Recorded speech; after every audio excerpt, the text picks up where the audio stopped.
কিন্তু এই ছেলেটার মতো ট্র্যাজিক হিরো ব্রাজিলিয়ান ফুটবলে হয়তো আগে কখনো আসেনি। হ্যাঁ, আজ কথা হচ্ছে ফুটবলের রাজপুত্র নেইমারকে নিয়ে।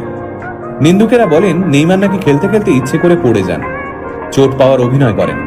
কিন্তু তারা হয়তো এটা জানেন না, নেইমার ফুটবল ইতিহাসের একমাত্র খেলোয়াড় যাকে 1000-এরও বেশি সময় ফাউল করা হয়েছে।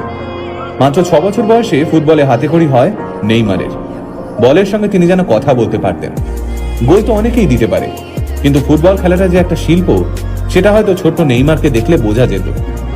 মাত্র 17 বছর বয়সে ব্রাজিলের 1 নম্বর ক্লাব স্যান্টোসে অভিষেক হয় নেইমারের। আর 18 বছর বয়সে ব্রাজিলের জাতীয় দলেও চান্স পান তিনি। এখানে জানিয়ে রাখি, নেইমার সেই একমাত্র খেলোয়াড় যিনি ইউরোপের কোনো বড় টিমে না খেলেও ব্যালেন ডিওরের জন্য নমিনেশন পেয়েছিলেন, তাও আবার মাত্র 21 বছর বয়সে। নেইমারের যখন 18 বছর বয়স, তখন থেকেই তাকে নিজের দলে নেওয়ার জন্য ব্রাজিলের মাঠে হতে দিয়ে পড়ে থাকতো বার্সেলোনা।